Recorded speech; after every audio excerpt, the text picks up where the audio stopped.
ദൈവനാമത്തിന് മഹത്വമുണ്ടാകട്ടെ. ഈ സന്ദർഭത്തിൽ ചില ക്ലാസുകൾ എടുക്കുന്നതിന് ദൈവഹിതപ്രകാരം കഴിഞ്ഞ നാളുകൾ മുതൽ തീരുമാനിച്ചതും ഇന്ന് അങ്ങനെയുള്ള ക്ലാസ് ആരംഭിക്കുന്നതിനും ഇടയാക്കിയ കർത്താവായ യേശുക്രിസ്തുവിൻ്റെ കൃപയെ ഓർത്ത് ഞാൻ ദൈവത്തെ സ്തുതിക്കുന്നു.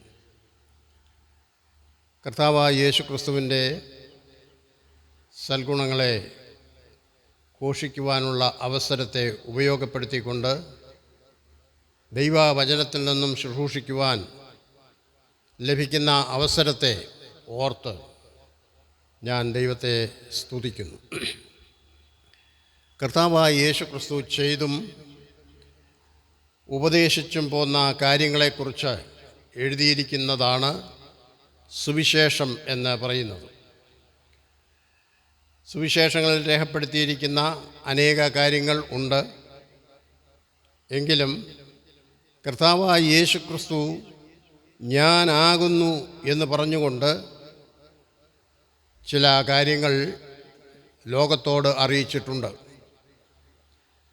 അത് തൻ്റെ അവകാശ പ്രഖ്യാപനങ്ങളാണ്.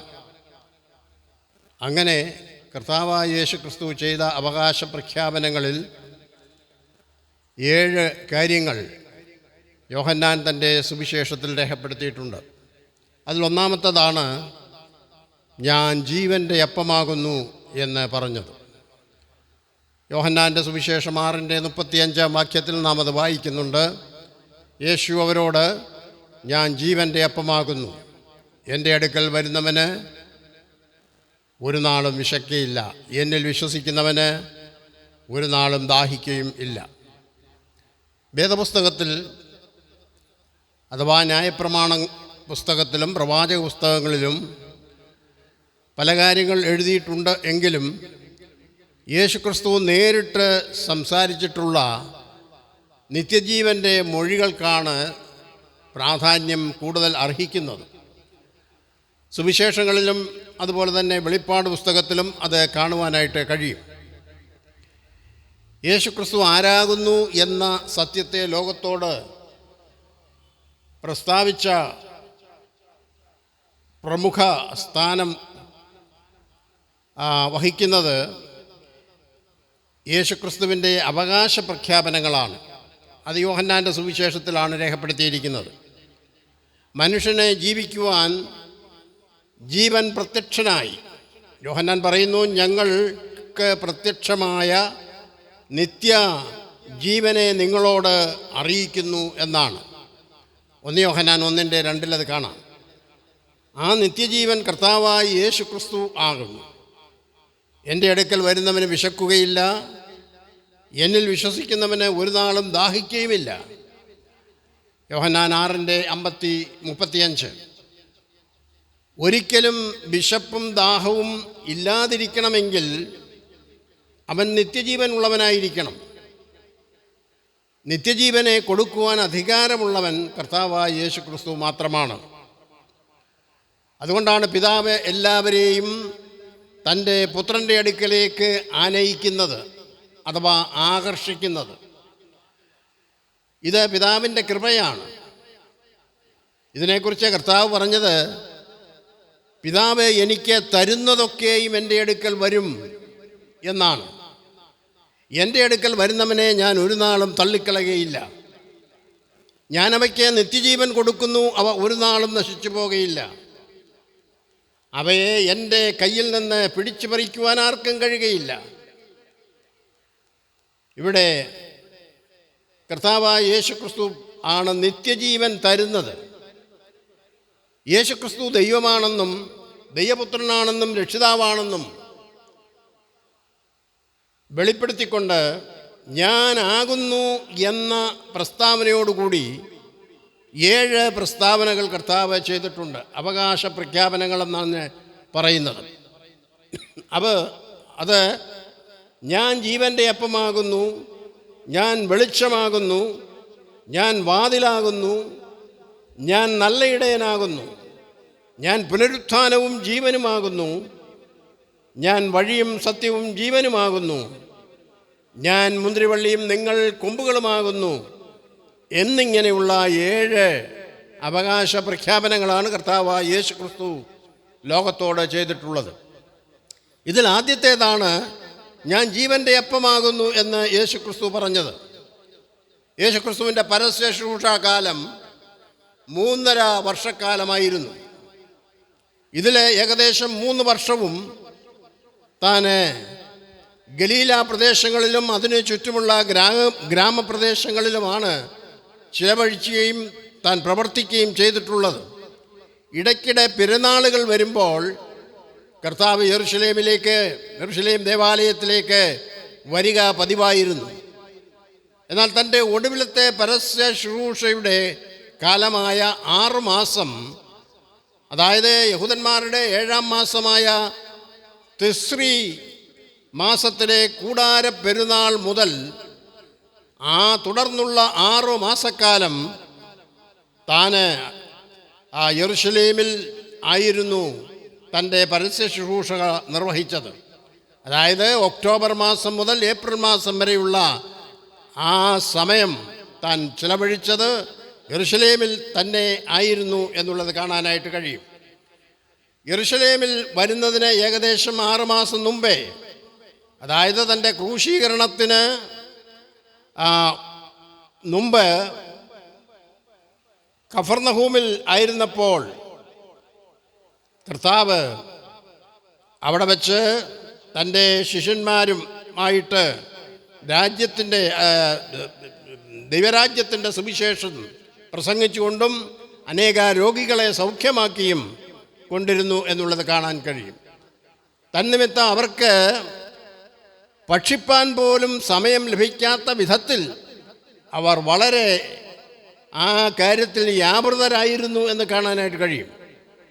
അതുകൊണ്ട് കർത്താവ് അവരോട് പറഞ്ഞു, നിങ്ങൾ ഏകാന്തമായിരിക്കുന്ന ഒരു സ്ഥലത്തേക്ക് വേറിട്ട് പോയി അല്പനേരം അവിടെ ആശ്വസിച്ചു കൊള്ളുവീൻ എന്ന് പറഞ്ഞു. മർക്കോസ് 6:31 കാണാം.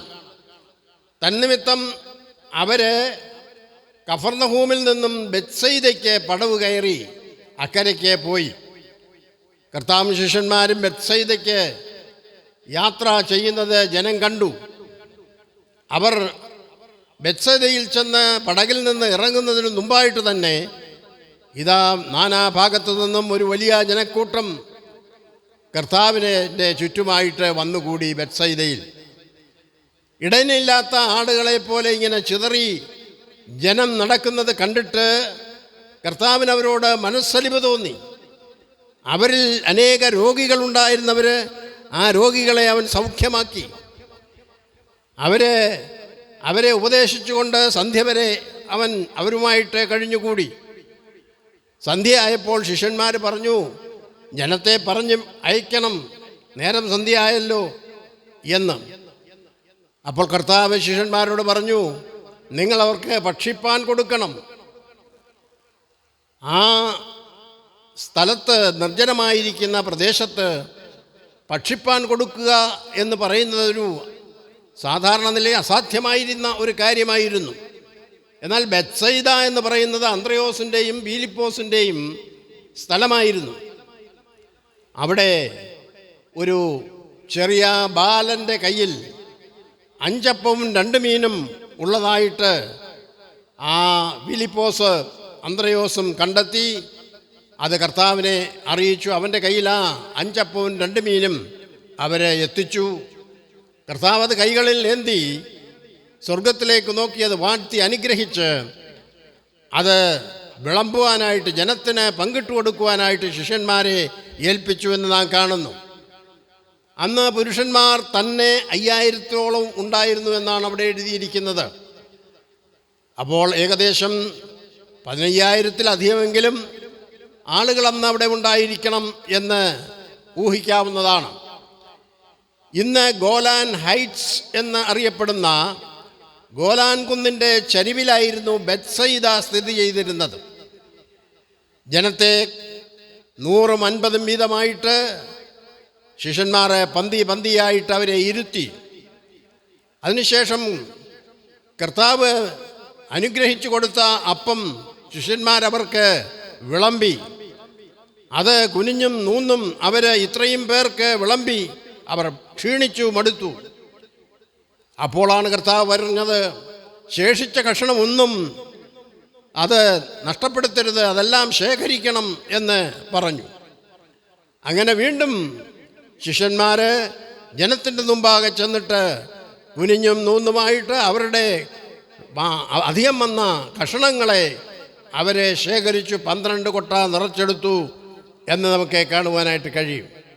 അപ്പോൾ നോക്കുക, അല്പസമയത്തേക്ക് ആശ്വസിച്ചു കൊള്ളുവീനെന്ന് പറഞ്ഞ് കഫർന്നഹൂമിൽ നിന്നും ബെത്സയിദയിലേക്ക് പടക് കയറി വന്ന ഈ ശിഷ്യന്മാർ അവരെ ആശ്വസിക്കുന്നതിന് പകരം അധ്വാനിക്കുകയായിരുന്നു ചെയ്തത്.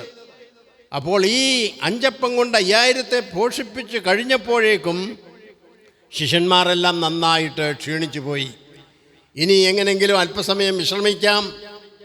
ഈ ഗോലാൻ കുന്നിൻ്റെ ചരിവിൽ, അവിടെ ആ ബെത്സയിദയുടെ ആ കുന്നിൻ ചരിവിൽ അവിടെ കിടന്നുറങ്ങിയാൽ മതി രാത്രിയിൽ എന്ന് കരുതി അവർ ക്ഷീണിതരായിട്ടിരുന്നു.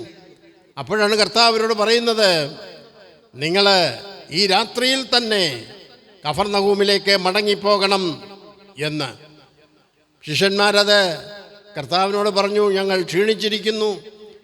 എന്നാൽ കർത്താവ് അതൊന്നും കൂട്ടാക്കിയില്ല, അവരെ നിർബന്ധിച്ച് പറഞ്ഞയച്ചു എന്നാണ് മർക്കോസ് 6:45 നാം വായിക്കുന്നത്. കർത്താവ് അവരോട് കൂടെ പോയതും ഇല്ല. അങ്ങനെ ഈ തടാകം, ഗലീല തടാകം, അതിനെ കിന്നരേത്ത് തടാകമെന്നും പറയാറുണ്ട്. കിന്നരേത്തിൻ്റെ ആകൃതിയിൽ, അതായത് ഗിദ്ദാറിൻ്റെ ആകൃതിയിലുള്ള ഒരു തടാകമായിരുന്നത് കൊണ്ടാണ് അതിനങ്ങനെ പേര് വന്നത്. യോശുവ 13-ലും സംഖ്യ 34-ലും അതിനങ്ങനെയുള്ള പേര് പറയുന്നുണ്ട്. ഗലീല കടലെന്നും മത്തായി 4:18 അതിനെക്കുറിച്ച് നാം വായിക്കുന്നുണ്ട്. തിബരിയാസ് കടൽ എന്ന് യോഹന്നാൻ 21:14 പറയുന്നു. ഈ കടലിന് ഏകദേശം 14 മൈൽ നീളവും 7 മൈൽ വീതിയും ഉണ്ടായിരുന്നു.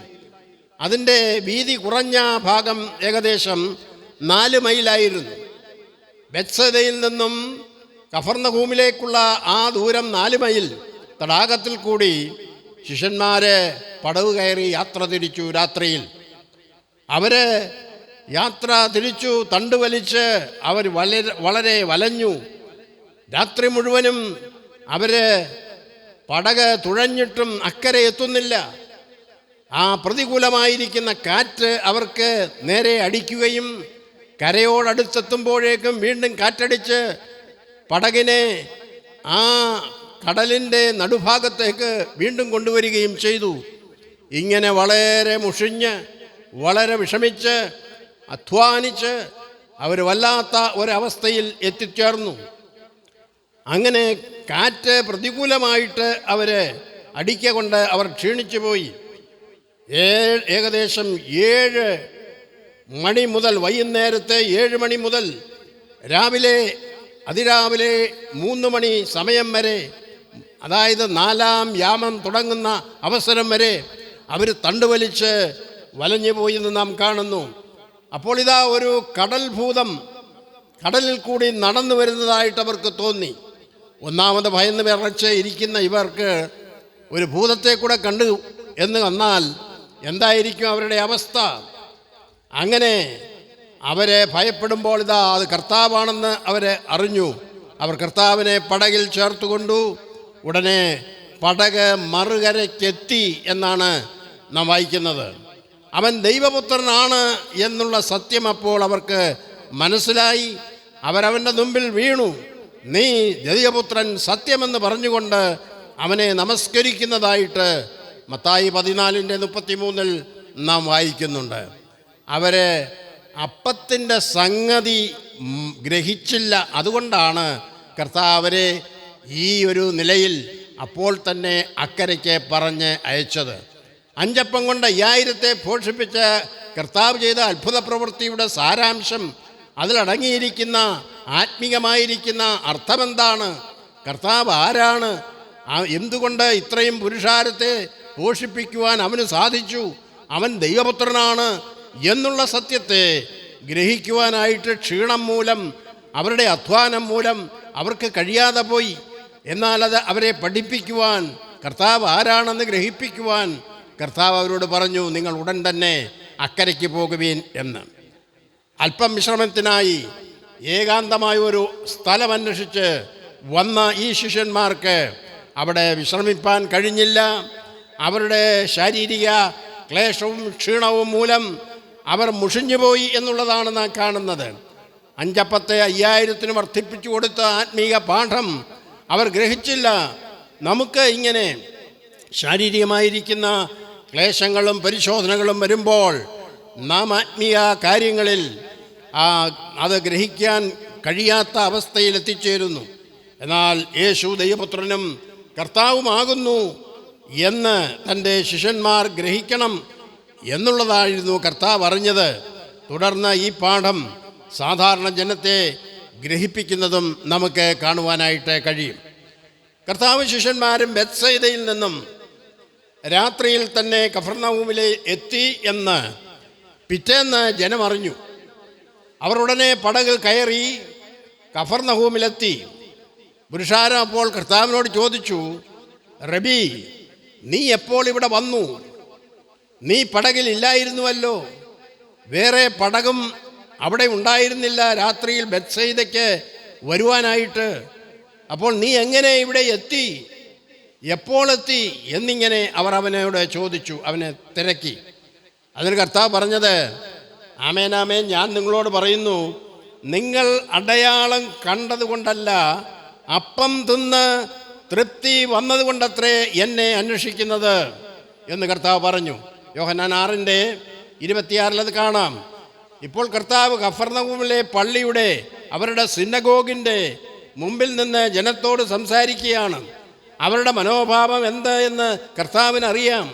അവൻ ചെയ്ത അത്ഭുത പ്രവൃത്തിയാൽ അവൻ ക്രിസ്തുവാകുന്നുവെന്ന് ഗ്രഹിച്ചിട്ടല്ല, പിന്നെയോ ആഹാരം കിട്ടും എന്ന ആഗ്രഹത്തോടെയാണ് അവർ അവൻ്റെ അടുക്കൽ ഒന്നിച്ച് കൂടി വന്നിരിക്കുന്നത്. ഇന്നും അനേക ആളുകൾ ക്രിസ്ത്യാനികളായിരിക്കുന്നതും കൂടി വന്നിട്ട് ആരാധന എന്ന് പറഞ്ഞ് ജൽപ്പനം കഴിക്കുന്നതും പല ഉപദേശ പിശകുകൾക്ക് അടിസ്ഥാനമായി അവർ പലതും ചെയ്തു കൂട്ടുന്നതും മാത്രമല്ല, അതിനായിട്ട് അവർ കൂടി വരുന്നതിൻ്റെ ഉദ്ദേശം പ്രധാനമായിട്ട് ഭൗമികമായിരിക്കുന്ന നന്മകളെ മുൻകണ്ടുകൊണ്ട് മാത്രമാണ് അവരിതൊക്കെയും ചെയ്യുന്നത് എന്ന് നമുക്ക് കാണുവാനായിട്ട് കഴിയും. അവരുടെ കൂടിവരവിൻ്റെ ഉദ്ദേശം ഒറ്റ ഉദ്ദേശമേ ഉള്ളൂ, അതായത് രോഗസൗഖ്യം, ആഹാരം, ധനം, ഭൗമിക നേട്ടങ്ങൾ, നന്മകൾ, ഇവയ്ക്കായിട്ടാണ് കൂട്ടം കൂടുന്നതും പാടുന്നതും സാക്ഷ്യം പറയുന്നതുമൊക്കെ. ബെത്സയിലെ അത്ഭുതം കണ്ട് ജനം അവനെ ദൈവപുത്രനും കർത്താവുമായി അംഗീകരിക്കേണ്ടതിന് പകരം അവരുടെ ഭൗമികമായ നന്മ മാത്രം ലാക്കാക്കി യേശുവിനെ പിൻപറ്റുന്നു എന്ന് നാം കാണുന്നുണ്ട്. ഇന്നത്തെ നാമധേയ ക്രൈസ്തവരും അവരെ യേശു എന്ന് മാത്രം സംബോധന ചെയ്തുകൊണ്ട് ഭൗമികമായ നന്മകൾക്ക് വേണ്ടി മാത്രം യേശു എന്ന് നിലവിളിച്ച് പ്രാർത്ഥിക്കുകയും കൂട്ടം കൂട്ടമായിട്ട് അവർ പാടി തകർക്കുകയും അങ്ങനെ കൂട്ടങ്ങൾ ഉണ്ടാകുകയും ചെയ്യുന്ന ഒരു രീതിയാണ് നാം ഇന്ന് ലോകത്തിൽ കാണുന്നത്.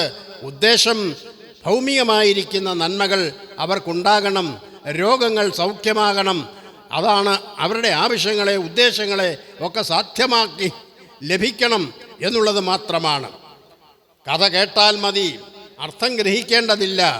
ശിഷ്യന്മാരെ പോലെ ഇവരും അപ്പത്തിൻ്റെ സംഗതി ഗ്രഹിക്കാത്തവരായി ഇന്നും നടക്കുന്നു എന്ന് നാം കാണുന്നുണ്ട്. പ്രോസ്പിരിറ്റി ഗോസ്പൽ ആണ് ഇന്ന് നാം ലോകമെല്ലാം കേൾക്കുന്നത്, അതാണ് പ്രസംഗിക്കപ്പെടുന്നത്.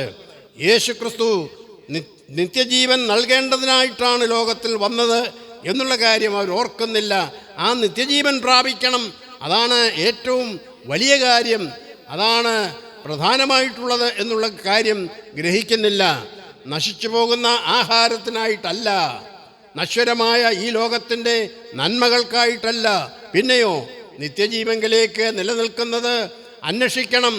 ആഹാരത്തിനായിട്ടല്ല, നിത്യജീവങ്കിലേക്ക് നിലനിൽക്കുന്നത് അന്വേഷിക്കണമെന്നാണ് കർത്താവ് ആഗ്രഹിക്കുന്നത്. അത് മനുഷ്യപുത്രൻ നിങ്ങൾക്ക് തരുമെന്നാണ് കർത്താവ് പറഞ്ഞത്. നിത്യജീവന് ആവശ്യമായിരിക്കുന്ന കാര്യം തരുന്നത് കർത്താവായ യേശു ക്രിസ്തുവാണ്. അതിനായിട്ട് പിതാവ് അവനെ മുദ്രയിട്ടിരിക്കുന്നു എന്നാണ് നാം കാണുന്നത്.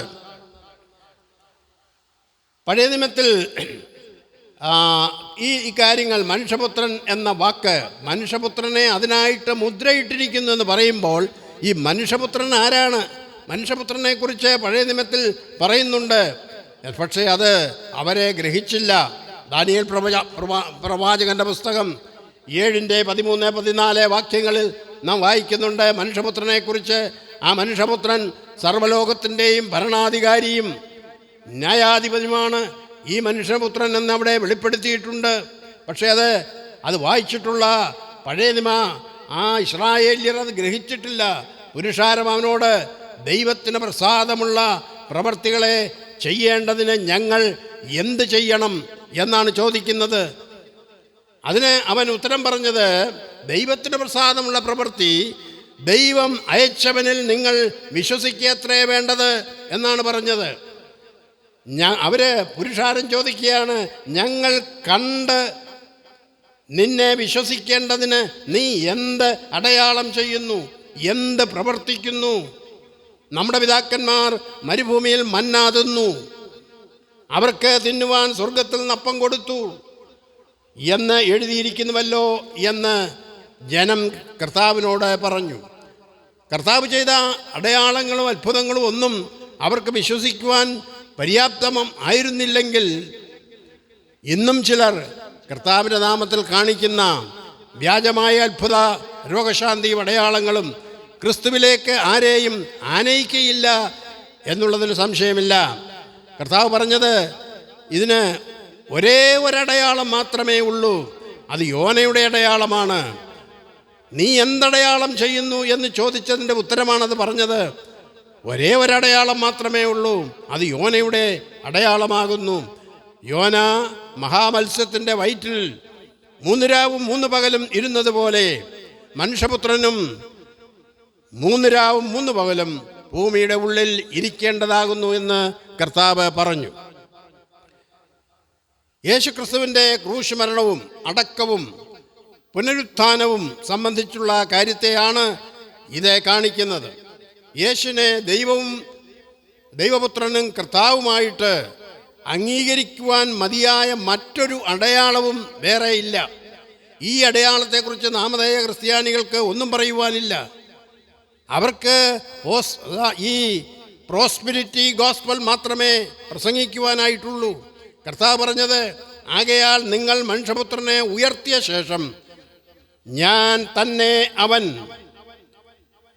I am he, I am who I am, യഹൈഹ് അഷർ യഹൈഹ്, ഞാൻ തന്നെ അവൻ എന്ന് നിങ്ങൾ ഗ്രഹിക്കും. എപ്പോഴാണ്? നിങ്ങൾ മനുഷ്യപുത്രനെ ഉയർത്തിയ ശേഷം. അതായത് കർത്താവായ യേശുക്രിസ്തുവിനെ അവരെ ക്രൂശിച്ച ശേഷം അവർക്ക് മനസ്സിലാകും യേശുക്രിസ്തു ആരാകുന്നു എന്ന്. കാരണം അവൻ മരിച്ചു, അടക്കപ്പെട്ടു, ഉയർത്തെഴുന്നേൽക്കുമ്പോൾ മാത്രമേ അത് യോനയുടെ അടയാളമായിട്ട് അവർക്ക് ഗ്രഹിക്കുവാനായിട്ട് കഴിയുകയുള്ളൂ. ഞാൻ സ്വയമായിട്ട് ഒന്നും ചെയ്യാതെ പിതാവ് എനിക്ക് ഉപദേശിച്ച് തന്നതുപോലെ ഇന്ന് നിങ്ങളോട് സംസാരിക്കുന്നു എന്നാണ് കർത്താവ് പറഞ്ഞത്. അവർ അവനോട് നീ ആര് എന്നുള്ള ചോദ്യം ചോദിക്കുകയാണ്. ആ ചോദ്യത്തിൻ്റെ ഉത്തരമായിട്ട് കർത്താവ് ഇത് പറഞ്ഞത്, മനുഷ്യപുത്രനെ ഉയർത്തിയ ശേഷം ഞാൻ തന്നെ അവൻ എന്ന് നിങ്ങൾ അറിയും. അതായത് പഴയ നിയമത്തിൽ പറഞ്ഞിരിക്കുന്ന വ്യക്തി ഞാൻ തന്നെ എന്ന് നിങ്ങൾ അന്ന് അറിയും. നാം ചിന്തിക്കേണ്ടതും പ്രവർത്തിക്കേണ്ടതും പ്രസംഗിക്കേണ്ടതും എല്ലാം നശിച്ചു പോകുന്ന കാര്യത്തിനു വേണ്ടിയല്ല, പിന്നെയോ നിത്യജീവങ്കിലേക്ക് നിലനിൽക്കുന്നത് സംബന്ധിച്ചായിരിക്കണം. അതിനുവേണ്ടിയായിരിക്കണം നമ്മുടെ പ്രവൃത്തി, അതായിരിക്കണം നമ്മുടെ ഉദ്ദേശം, ആ വിഷയമായിരിക്കണം നമ്മുടെ പ്രസംഗം.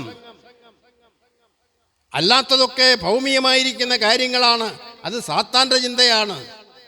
ഈ കല്ല് അപ്പമായി തീരുവാൻ കൽപ്പിക്കുക എന്ന് കർത്താവിനോട് സാത്താൻ പറഞ്ഞു. എന്നതുപോലെ ജഡമോഹം, കൺമോഹം, ജീവനത്തിൻ്റെ പ്രതാപം എന്നീ കാര്യങ്ങളിൽ, അല്ലെങ്കിൽ അപ്പം വേണം, ജഡത്തിൻ്റെ ആവശ്യങ്ങൾ നിർവഹിക്കണം, കണ്ണിൻ്റെ ഇഷ്ടത്തിനനുസരിച്ച് കൺമോഹത്തിനനുസരിച്ച് ജീവിക്കണം, ജീവനത്തിൻ്റെ പ്രതാപം അന്വേഷിക്കണം എന്നിവ ആഗ്രഹിക്കുന്നവരോടാണ് കർത്താവിന് പറയാനുള്ളത്. ആ സാത്താനോട് കർത്താവ് പറഞ്ഞ അതേ വാക്ക് മനുഷ്യൻ അപ്പം കൊണ്ട് മാത്രമല്ല, ദൈവത്തിൻ്റെ വായിൽ നിന്ന് വരുന്ന സകല വചനം കൊണ്ടും ജീവിക്കുന്നു എന്നാണ് കർത്താവ് പറഞ്ഞത്. ദൈവത്തിനായി എന്തെങ്കിലും പ്രവർത്തിക്കുക എന്ന ഭാവത്തിൽ നടക്കുന്നവർ ദൈവപുത്രനായ യേശുക്രിസ്തുവിനെ കുറിച്ച് ഉള്ള പരിജ്ഞാനം പ്രാപിക്കുന്നില്ല. അതാണ് ആവശ്യം. യേശുക്രിസ്തുവിനെ കുറിച്ചുള്ള പരിജ്ഞാനം പ്രാപിക്കുക എന്നുള്ളതാണ് ഒരു വ്യക്തിക്ക് എത്ര ആവശ്യമായിരിക്കുന്നത്. ഞങ്ങൾ കണ്ട് നിന്നെ വിശ്വസിക്കേണ്ടതിന് നീ എന്തടയാളം ചെയ്യുന്നു? തലേന്നാണ് 5 അപ്പവും 2 മീനും കൊണ്ട് 5000 അവൻ പോഷിപ്പിച്ചത്. അത് കണ്ടവരാണ് ഈ ചോദിക്കുന്നത്. ഞങ്ങൾ കണ്ട് വിശ്വസിക്കേണ്ടതിന് നീ എന്ത് അടയാളം ചെയ്യുന്നുവെന്ന്. എന്നിട്ട് പറയുകയാണ്, പിതാക്കന്മാർ അവർക്ക് തിന്മാൻ സ്വർഗത്തിൽ നിന്ന് അപ്പം കൊടുത്തു. അതിനുത്തരമായിട്ട് കർത്താവ് പറഞ്ഞത്, ആമേൻ ആമേൻ ഞാൻ നിങ്ങളോട് പറയുന്നു, അതായത് സത്യമായിട്ട് ഞാൻ നിങ്ങളോട് പറയുന്നത്, സ്വർഗത്തിൽ നിന്നും അപ്പം തന്നത് മോശയല്ല, എൻ്റെ പിതാവത്രേ നിങ്ങൾക്ക് തന്നത്. ദൈവത്തിൻ്റെ അപ്പമോ? എന്നിട്ട് വിശദീകരിച്ച് പറയുകയാണ്, ദൈവത്തിൻ്റെ അപ്പമോ സ്വർഗത്തിൽ നിന്ന് ഇറങ്ങി വന്ന് ലോകത്തിന് ജീവനെ കൊടുക്കുന്നതാകുന്നു എന്ന് പറഞ്ഞു. ഇറങ്ങി വന്നിരിക്കുന്ന അപ്പം, ജീവനെ കൊടുക്കുന്ന അപ്പം, അതാണ് സാക്ഷാൽ അപ്പം. ഇതിൻ്റെ അർത്ഥം മനസ്സിലാക്കാതെ ഇത് കേട്ട ഉടനെ യഹൂദന്മാർ പ്രതികരിക്കുന്നത് നമുക്ക് കാണാൻ കഴിയും. അവർ പറയുകയാണ്, കർത്താവേ ഈ അപ്പം എപ്പോഴും ഞങ്ങൾക്ക് തരയണമേ. യോഹന്നാൻ 6:34. അതിനുത്തരമായിട്ട് കർത്താവ് പറഞ്ഞത്, ഞാൻ ജീവൻ്റെ അപ്പമാകുന്നു, എൻ്റെ അടുക്കൽ വരുന്നവന് വിശക്കുകയില്ല, എന്നിൽ വിശ്വസിക്കുന്നവന് ഒരു നാളും ദാഹിക്കുകയുമില്ല. സ്വർഗത്തിൽ നിന്നും ഇറങ്ങി വന്ന അപ്പം ഞാനാകുന്നു എന്ന് കർത്താവ് പറഞ്ഞപ്പോൾ യഹൂദന്മാരത് കേട്ടിട്ട് പിറുപിറുത്തു എന്ന് നാം കാണുന്നു. ഇവൻ യോസേപ്പിൻ്റെ പുത്രനല്ലയോ? ഇവൻ്റെ അപ്പനെയും അമ്മയെയും നാം അറിയുന്നുവല്ലോ, പിന്നെ ഇവൻ സ്വർഗത്തിൽ നിന്ന് ഇറങ്ങി വന്ന അപ്പമെന്ന് എങ്ങനെ പറയുന്നു എന്ന് പറഞ്ഞായിരുന്നു അവരെ പിറുപിറുത്തത്. കർത്താവ് വീണ്ടും പറഞ്ഞത്, നിങ്ങൾ പിറുപിറുക്കേണ്ട, എന്നെ അയച്ച പിതാവ് ആകർഷിച്ചിട്ടല്ലാതെ ആർക്കും എൻ്റെ അടുക്കൽ വരുവാൻ കഴിയുകയില്ല. ഞാൻ ഒടുക്കത്തെ നാളിൽ അവനെ ഉയർത്തെഴുന്നേൽപ്പിക്കും. ആമേൻ ആമേൻ ഞാൻ നിങ്ങളോട് പറയുന്നു, വിശ്വസിക്കുന്നവന് നിത്യജീവനുണ്ട്.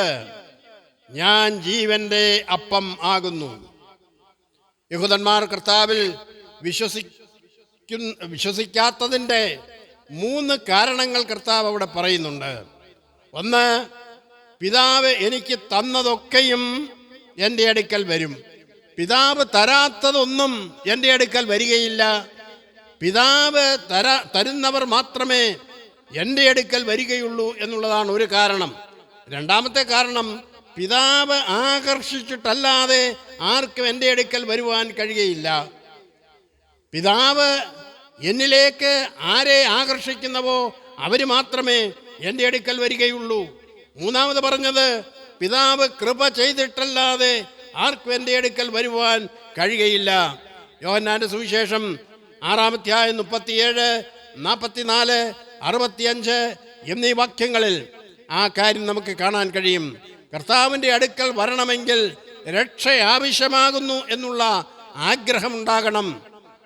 പെന്തക്കോസ് ദിവസത്തിൽ അങ്ങനെയുള്ളവർ പത്രോസിൻ്റെ സുവിശേഷം കേട്ടിട്ട് വിളിച്ചു ചോദിച്ചു, സഹോദരന്മാരായ പുരുഷന്മാരെ, ഞങ്ങൾ എന്ത് ചെയ്യണം?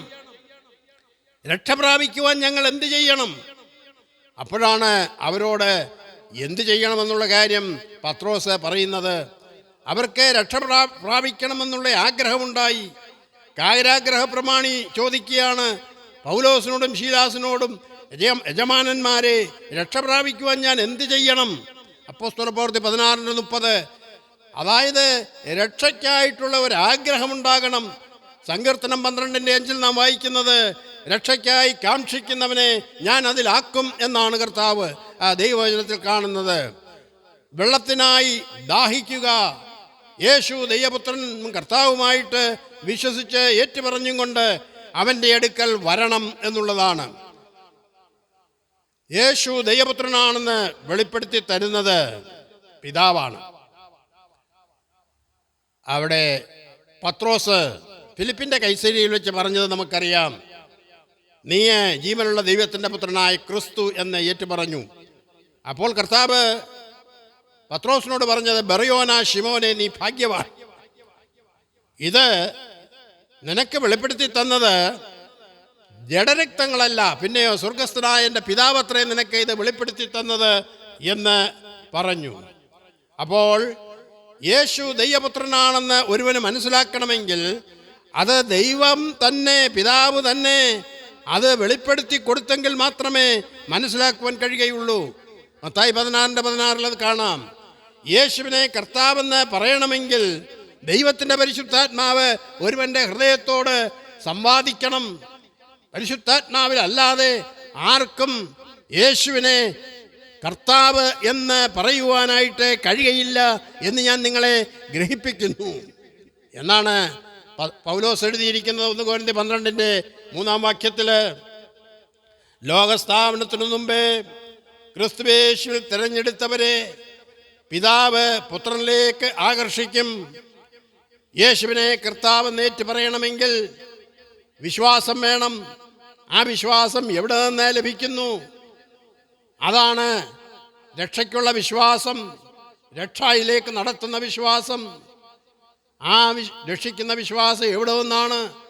2 പത്രോസ് 1:1 നാം വായിക്കുന്നത്, നമ്മുടെ ദൈവത്തിൻ്റെയും രക്ഷിതാവായ യേശുക്രിസ്തുവിൻ്റെയും നീതിയാൽ ഞങ്ങൾക്ക് ലഭിച്ചതുപോലെ അതേ വിലയേറിയ വിശ്വാസം, ഞങ്ങൾക്ക് ലഭിച്ചതുപോലെ അതേ വിലയേറിയ വിശ്വാസം ലഭിച്ചവർക്ക് എഴുതുന്നു എന്നാണ് പത്രോസ് ലേഖനം എഴുതുന്നത്. അപ്പോൾ പത്രോസിനും മറ്റപ്പോസ്തലന്മാർക്കും ലഭിച്ചതാണ് വിശ്വാസം. ഞങ്ങൾക്ക് ലഭിച്ച അതേ വിലയേറിയ വിശ്വാസം ലഭിച്ചവർക്ക് എഴുതുന്നത് എന്നാണ് അവിടെ എഴുതിയിരിക്കുന്നത്. അപ്പോൾ വിശ്വാസം ലഭിച്ചെങ്കിൽ മാത്രമേ യേശുവിനെ കർത്താവ് എന്ന് ഏറ്റുപറയുവാനായിട്ട് കഴിയുകയുള്ളൂ. ഈ വിശ്വാസം ഒരിക്കലായിട്ട് പരമേൽപ്പിച്ചിരിക്കുന്ന വിശ്വാസമാണെന്ന് യൂദയുടെ ലേഖനം 3 നാം കാണുന്നു. അതുകൊണ്ടാണ് അതിനെ പത്രോസ് വിലയേറിയ വിശ്വാസം എന്ന് പറഞ്ഞിരിക്കുന്നത്. യൂദാ തൻ്റെ ലേഖനത്തിൽ എഴുതിയിരിക്കുന്നത് 20 അതിവിശുദ്ധ വിശ്വാസം എന്നാണ് പറഞ്ഞിരിക്കുന്നത്. ഇവിടെ കർത്താവ് പറഞ്ഞത്, സ്വർഗത്തിൽ നിന്നും ഇറങ്ങി വന്ന ജീവനുള്ള അപ്പം ഞാനാകുന്നു. ഈ അപ്പം തിന്നുന്നവനെല്ലാം എന്നേക്കും ജീവിച്ചിരിക്കും. ഞാൻ കൊടുക്കുവാനിരിക്കുന്ന അപ്പം ലോകത്തിൻ്റെ ജീവന് വേണ്ടി ഞാൻ കൊടുക്കുന്ന എൻ്റെ മാംസം ആകുന്നു എന്ന് കർത്താവ് പറഞ്ഞു. ഇത് തൻ്റെ ക്രൂശുമരണത്തെ മുൻകണ്ടുകൊണ്ട് പറഞ്ഞ കാര്യമാണ്. ജീവൻ അടങ്ങിയിരിക്കുന്ന അത് മാംസത്തിലെ രക്തത്തിലാണ് എന്ന് നമുക്കറിയാം. ലേവ്യ 17:11 അത് കാണാൻ കഴിയും. അപ്പോൾ അത് വീണ്ടെടുപ്പിൻ്റെ മറുവിലയായിട്ട് ക്രിസ്തു നൽകുന്നത് തൻ്റെ ശരീരവും ജീവൻ അടങ്ങിയിരിക്കുന്ന തൻ്റെ രക്തവുമാണ്. മനുഷ്യപുത്രൻ ശുശ്രൂഷ ചെയ്യിക്കുവാനല്ല, പിന്നെയോ ശുശ്രൂഷിക്കുവാനും അനേകർക്ക് വേണ്ടി തൻ്റെ ജീവനെ മറുവിലയായി കൊടുക്കുവാനും അത്രേ വന്നത് എന്നാണ് എഴുതിയിരിക്കുന്നത്. യഹൂദന്മാരെ സംബന്ധിച്ച് അവർക്ക് ഈ ലോകത്തിൻ്റെ ജഡത്തിനപ്പുറമായിട്ട് അവർക്ക് വേറെ ചിന്ത പോകുന്നില്ല. അതുകൊണ്ട് അവൻ്റെ മാംസം തരുവാൻ അവൻ എങ്ങനെ കഴിയും എന്ന് പറഞ്ഞ് അവർ തമ്മിൽ പിറുപിറുത്തു. അവരുടെ വിചാരവും പിറുപിറുപ്പും മനസ്സിലാക്കി കർത്താവ് പറഞ്ഞത്, എൻ്റെ മാംസം തിന്നാതെയും എൻ്റെ രക്തം കുടിക്കാതെയും ഇരിക്കുന്നവനിൽ ജീവനില്ല. യോഹന്നാൻ 6:53. ഈ വാക്യത്തെ യോഹന്നാൻ 6:35 താരതമ്യം ചെയ്ത് പഠിക്കുമ്പോൾ എൻ്റെ മാംസം എന്ന് പറയുന്നത് എൻ്റെ മാംസം തിന്നുക എന്ന് പറയുന്നത് എൻ്റെ അടുക്കൽ വരുന്നവന് വിശക്കുകയില്ല എന്നും എൻ്റെ രക്തം കുടിക്കുക എന്ന് പറയുന്നത് എന്നിൽ വിശ്വസിക്കുന്നവന് ഒരു നാളും ദാഹിക്കുകയുമില്ല എന്ന് യോഹന്നാൻ 6:35 പറഞ്ഞിരിക്കുന്ന ആ അർത്ഥത്തിൽ തന്നെയാണ് യോഹന്നാൻ 6:53 എൻ്റെ മാംസം തിന്നാതെയും എൻ്റെ രക്തം കുടിക്കാതെയും ഇരിക്കുന്നവൻ്റെ ഉള്ളിൽ ജീവനില്ല എന്ന് കർത്താവ് പറഞ്ഞതിൻ്റെ സാരം. അവിടെ ക്രിസ്തുവിൻ്റെ മരണം അവൻ്റെ മാംസവും രക്തവും ഏൽപ്പിച്ചു കൊടുത്തുകൊണ്ടുള്ള മരണമായിരുന്നു എന്ന് നമുക്ക് കാണാനായിട്ട് കഴിയും.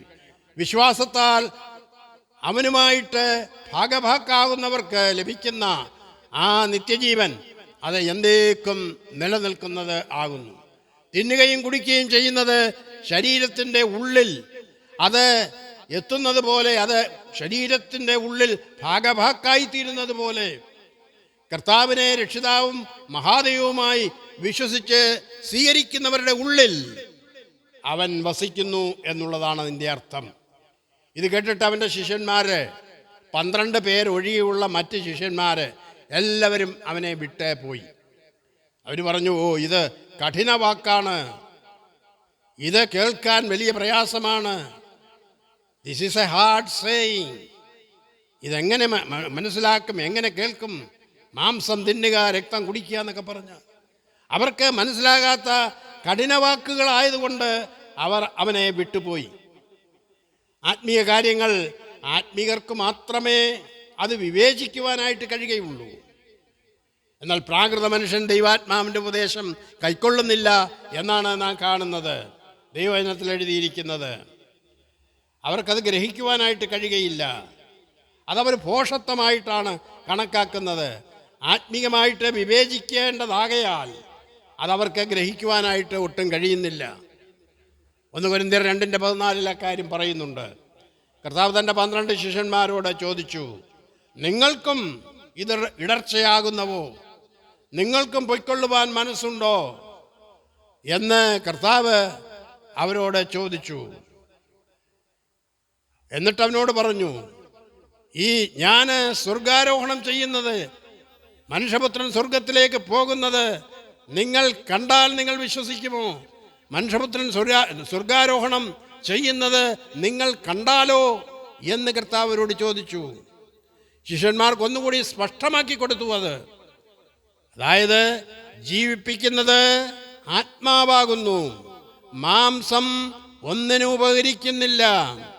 ഞാൻ നിങ്ങളോട് സംസാരിച്ച വചനങ്ങൾ അത് ആത്മാവും ജീവനുമാകുന്നു എന്ന് പറഞ്ഞു. ഈ കാര്യം ഗ്രഹിക്കാതെ ഇന്നും ഇത് മാംസവും രക്തവുമായിട്ട് കരുതി കഴിക്കുന്ന പലരും, പല സഭക്കാരുമുണ്ട്. അവർ പിറുപിറുക്കുന്ന യഹൂദന്മാർക്ക് തുല്യവരാണ്. എന്നെ തിന്നുക എന്ന് പറഞ്ഞാൽ എൻ്റെ വചനം വിശ്വസിക്കുക, ആ വചനം നിങ്ങൾക്ക് ആത്മാവും ജീവനുമാകുന്നു. ഞാൻ എൻ്റെ പിതാവിൻ മൂലം ജീവിക്കുന്നത് പോലെ നിങ്ങൾ എൻ്റെ വചനം മൂലം ജീവിക്കും എന്നാണ് കർത്താവ് പറഞ്ഞതിൻ്റെ സാരം. നിങ്ങൾക്കും പൊയ്ക്കൊള്ളുവാൻ മനസ്സുണ്ടോ എന്ന് കർത്താവ് ചോദിച്ചതിന് പത്രോസ് ഉത്തരം പറയുന്നത്, നിത്യജീവൻ്റെ മൊഴികൾ നിന്റെ പക്കൽ ഉണ്ട്, നിന്നെ വിട്ട് ഞങ്ങൾ എവിടേക്ക് പോകും എന്നാണ് ചോദിച്ചത്. നിത്യജീവൻ്റെ മൊഴികളാണ്, നിത്യജീവൻ്റെ വചനമാണ് കർത്താവ് പറയുന്നത്. അവൻ്റെ വചനത്തിൽ നിത്യജീവനുണ്ട്, അത് ജീവൻ നൽകുന്നതാണ് എന്ന് തൻ്റെ ശിഷ്യന്മാർ മനസ്സിലാക്കി. അതായത് നീ ദൈവത്തിൻ്റെ പരിശുദ്ധനാണ്, നിന്നെ വിട്ട് ഞങ്ങൾ എവിടെ പോകും എന്ന് അവർ പറയുന്നു. നീ ദൈവപുത്രൻ, നീ ദൈവത്തിൻ്റെ പരിശുദ്ധൻ എന്നും ഞങ്ങൾ വിശ്വസിച്ചും അറിഞ്ഞുമിരിക്കുന്നു എന്ന് പറഞ്ഞു. ആദ്യം വിശ്വാസം, പിന്നെ അറിവ്. ഇതാണ് ദൈവത്തെ സംബന്ധിച്ച് ഉള്ള ക്രമം. ആദ്യം വിശ്വാസം വേണം, പിന്നെ അറിയുവാൻ കഴിയുള്ളൂ. വിശ്വസിക്കാതെ ദൈവത്തെക്കുറിച്ച് ആർക്കും ഒന്നും അറിയുവാൻ കഴിയുന്നതല്ല. ഞാൻ ജീവൻ്റെ അപ്പമാകുന്നു എന്ന് കർത്താവ് പറഞ്ഞതിൻ്റെ മർമ്മം അതാണ്. ഇതിലൂടെ നമുക്ക് ലഭിക്കുന്ന പ്രബോധനങ്ങൾ അത്ഭുത പ്രവൃത്തിയിലൂടെ സ്വന്തം ശിഷ്യന്മാരോടും യഹൂദന്മാരോടും കർത്താവ് ഇടപെട്ടത് താൻ ദൈവപുത്രനെന്ന് ഗ്രഹിക്കുവാൻ വേണ്ടി മാത്രമായിരുന്നു. യേശു ദൈവപുത്രനായ ക്രിസ്തു എന്ന് ലോകം വിശ്വസിക്കേണ്ടതിനും വിശ്വസിച്ചിട്ട് അവൻ്റെ നാമത്തിൽ ജീവൻ ഉണ്ടാകേണ്ടതിനുമാണ് യോഹന്നാൻ തൻ്റെ സുവിശേഷം എഴുതിയിരിക്കുന്നത്. യോഹന്നാൻ 20:31 കാണാം. ശിഷ്യന്മാർക്കുണ്ടായ ഈ കഠിനാധ്വാനത്തിലൂടെ അവർ മടുത്തുപോയതിനാൽ അപ്പത്തിൻ്റെ സംഗതി അവർ ഗ്രഹിച്ചില്ല. 5 അപ്പവും 2 മീനും കൊണ്ട് 5000 പോഷിപ്പിച്ച അത്ഭുത പ്രവൃത്തിയുടെ പൊരുൾ അവർക്ക് മനസ്സിലായില്ല. നന്മ ചെയ്യുന്നതിൽ നാം മടുത്തു പോകരുത്, തളർന്നു പോകാഞ്ഞാൽ തക്ക സമയത്ത് കൊയ്യും എന്നാണ് ഗലാത്യ 6:9 വായിക്കുന്നത്. ഉത്സാഹത്തിൽ മടുപ്പില്ലാത്തവരായി, ആത്മാവിലെരിവുള്ളവരായി നാം കർത്താവിനെ സേവിക്കണം. കർത്താവിനോടുള്ള ബന്ധത്തിൽ മടുത്തു പോകാതെ ഉത്സാഹമുള്ളവരായിട്ട്, പിറുപെറുപ്പ് കൂടാതെ നാം ആത്മാവിലെരിവുള്ളവരായിട്ട് അവനെ സേവിക്കണം എന്നാണ്. നാം മുഷിഞ്ഞു പോകരുത് എന്ന് ദൈവവചനം നമ്മെ ഉത്ബോധിപ്പിക്കുന്നു. അത് ദോഷത്തിനെ ഹേതുവാകുകയുള്ളൂ എന്നാണ് കാണുന്നത്. സങ്കീർത്തനം 37:8 നാം മടുത്തു പോകാതെ ഇരിക്കുവാൻ പാപികളാൽ വിരോധം സഹിച്ച നമ്മുടെ കർത്താവിനെ ധ്യാനിച്ചു കൊള്ളണം എന്ന് എബ്രായർ 12:3 നാം വായിക്കുന്നുണ്ട്. എല്ലാം പിറുപിറുപ്പും വാദവും കൂടാതെ ചെയ്യുവാൻ കർത്താവ് നമ്മെ സഹായിക്കട്ടെ. കർത്താവേ, നിത്യജീവന്റെ മൊഴികൾ നിന്റെ പക്കലുണ്ട്. നിന്നെ വിട്ട് ഞങ്ങൾ എവിടേക്ക് പോകുമെന്ന മനോഭാവം നമുക്കും ഉണ്ടാകുവാൻ ദൈവം നമ്മെ സഹായിക്കട്ടെ. ഞാൻ ജീവന്റെ അപ്പമാകുന്നു എന്ന് കർത്താവ് അല്ലാതെ വേറെ ആർക്കാണ് പറയുവാനായിട്ട് കഴിയുന്നത്? ഞാനാകുന്നവൻ ഞാനാകുന്നു. ഐ ആം ദാറ്റ് ഐ ആം.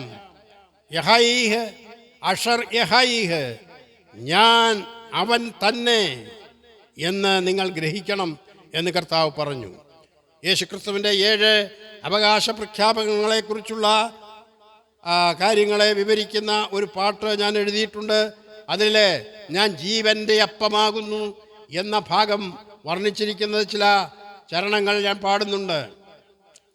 സ്വർഗത്താ തന്നെ കിട്ടുന്നൊരു സ്വർഗഭോജ്യമാത്രേ സ്വർഗഭൂപമായ തൻ സുതൻ.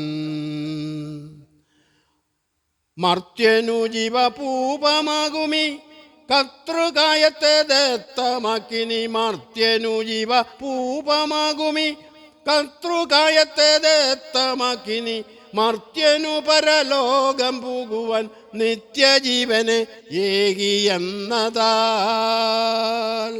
സത്യദൈവം നിത്യജീവനാം കർത്തനേഷു നാമം സ്തുത്യമാത്രേ നിത്യകാലവും. മൃത്യുഭീതിയിലാണ്ടിരുന്നൊരു മർത്യമക്കൾക്കു ജീവനകിനി. മൃത്യുഭീതിയിലാണ്ടിരുന്നൊരു മർത്യമക്കൾക്കു ജീവനകിനി. മൃത്യുവിനധികാരിയെ തകർ ഉദ്ധരിച്ചു തൻ മക്കളെ സദാ. സത്യദൈവം നിത്യജീവനാം കർത്തനേഷു നാമം സ്തുത്യമാത്രേ നിത്യകാലവും. കർത്താവ് പറഞ്ഞു, ഞാൻ ജീവൻ്റെ അപ്പമാകുന്നു. ആ ജീവൻ്റെ അപ്പം എന്ന് പറയുന്ന നമ്മുടെ കർത്താവായ യേശു ക്രിസ്തു, അവനാണ് നിത്യജീവൻ തരുന്നത്. അവൻ നിത്യജീവൻ തരുന്നത് കൊണ്ടാണ് പിതാവ് സകലരെയും അവൻ്റെ അടുക്കലേക്ക് അയക്കുന്നത്, ആകർഷിക്കുന്നത്, അവന് കൊടുക്കുന്നത്, കൃപ നൽകുന്നത്. കാരണം നിത്യജീവൻ ലഭിക്കുവാൻ യേശു ക്രിസ്തുവിൻ്റെ അടുക്കൽ മാത്രം സാധിക്കുകയുള്ളൂ. അവൻ്റെ അടുക്കൽ ചെല്ലാതെ ആർക്കും നിത്യജീവൻ ലഭിക്കുകയില്ല. ഞാൻ അവയ്ക്ക് നിത്യജീവൻ കൊടുക്കുന്നു, അവ ഒരു നാളും നശിച്ചു പോകുകയില്ല. നമുക്ക് നിത്യജീവൻ തന്നിരിക്കുന്ന ഞാൻ ജീവൻ്റെ അപ്പമാകുന്നു എന്ന് പറഞ്ഞ നമ്മുടെ കർത്താവായ യേശു ക്രിസ്തുവിൻ്റെ നിസ്തുല്യമായ നാമം എന്നും എന്നേക്കും വാഴ്ത്തപ്പെടുമാറാകട്ടെ. ആമേൻ.